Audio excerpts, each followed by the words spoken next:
Hey guys, welcome back to my channel. So today I want to hop on and do a quick tour of this Dooney and Bourke Florentine pocket satchel, and then I'll also do a switch of my stuff from the Florentine Cameron satchel into this bag. But before I get started, I do want to say thank you to those of you who have subscribed, and if you haven't subscribed already, please consider doing so. I put out a lot of videos about contemporary designer handbags like Coach, Michael Kors, Fossil, Longchamp, as well as some luxury items like Gucci and Burberry, and if you end up liking this video, please do give me a thumbs up down below. So I got this Dooney and Bourke pocket satchel from Poshmark for $120. You can see that it is, definitely a little bit used. You see some scratches. There's like a pretty long scratch on the back here. I don't know if you'll be able to see. But I think that I actually like that. I like a bit more worn in of a bag, especially for a bag that it will definitely scratch when I use it, because now I just feel more comfortable kind of using it. So I'm going to start off by just giving you a tour of this bag. So starting with the exterior, you have the top handles that have a whip stitch detail. I believe this is a leather, like the actual whip stitch detail is leather, as well as obviously the handle is leather. And then when you pull that up, you can see the front pocket. I love this feature. This, makes everything easy grab and go. I could put my wallet in there so it would be easy to grab, or I could put, my keys so that they're easy to access. I did get this bag for a steal, and it was, I think, in relatively good shape. Obviously, there's a bunch of scratches on the exterior, but the interior was pretty clean, so all I did this morning to prepare to move into it was just vacuum it out so that it felt like even cleaner to me.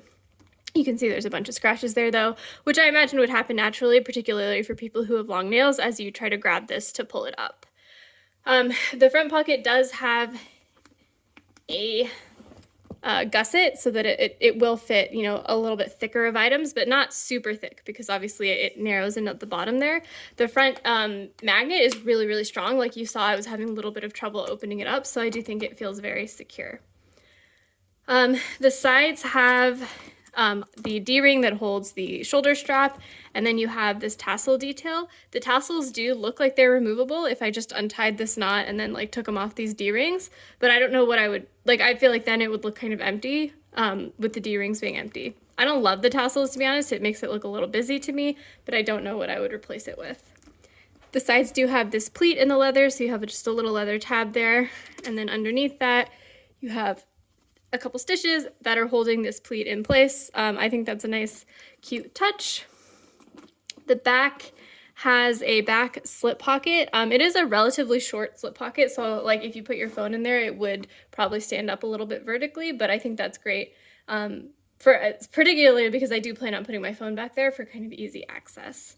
And then this side is again the same. You just have that pleat with the leather tab and that stitching. You can see this bag, because it's been used, it has lost some of its structure. You see it's kind of caving in there.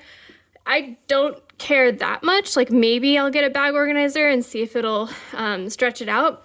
Actually, let me try that right now.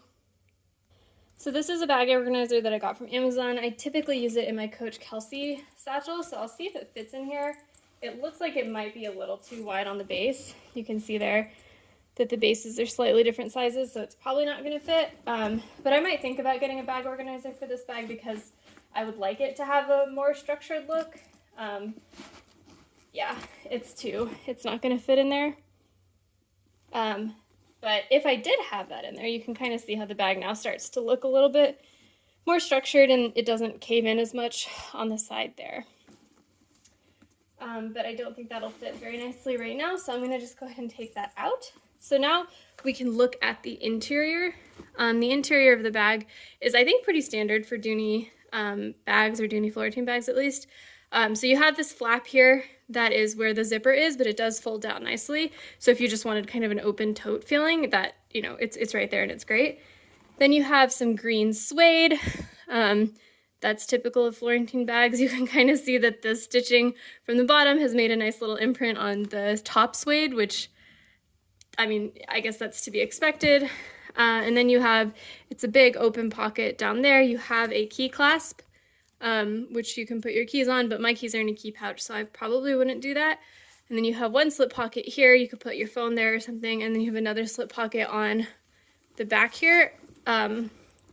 And then if you open this up, it's a nice roomy interior zip pocket, which you could put catch-all items in. I imagine what I'll do when I pack the bag is probably put like hand sanitizer here and then like tissues here or something, and then my other catch-all items in the back. Yeah, so that is this bag. So let me just start filling it up. So I will be switching from this Dooney Cameron satchel, which is another Florentine bag, which I also got from Poshmark, into this new one. So this is how I've stuffed it right now. It's a little bit busy, but I have a mask, and then you can see my other stuff down there. I obviously don't really have enough stuff to fill up this bag. One thing I do like about this bag, as kind of an aside, is that you have 2 slip pockets over here that are separated by a stitch, because that's like the perfect size for hand sanitizer. So if I just start taking my stuff out of this bag, I just have tissues and an eyeglasses cleaning cloth. I have one key pouch that really just holds my Swiss Army knife, and then my usual key pouch that has like my car keys and house key, my wallet.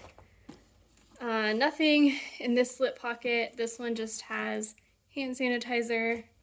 And then this back slip pocket is where I put all of my catch-all items, another cloth mask as like a backup, chopstick, a mirror, Band-Aids and Q-tips, sanitizing wipe that I got on a plane that I've never used, hair bobble, these moisturizing sticks, which are nice for the winter when your hands get really dry, and a travel Advil.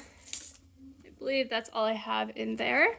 And this bag does not have any exterior slip pockets or anything, so I don't have anything like that.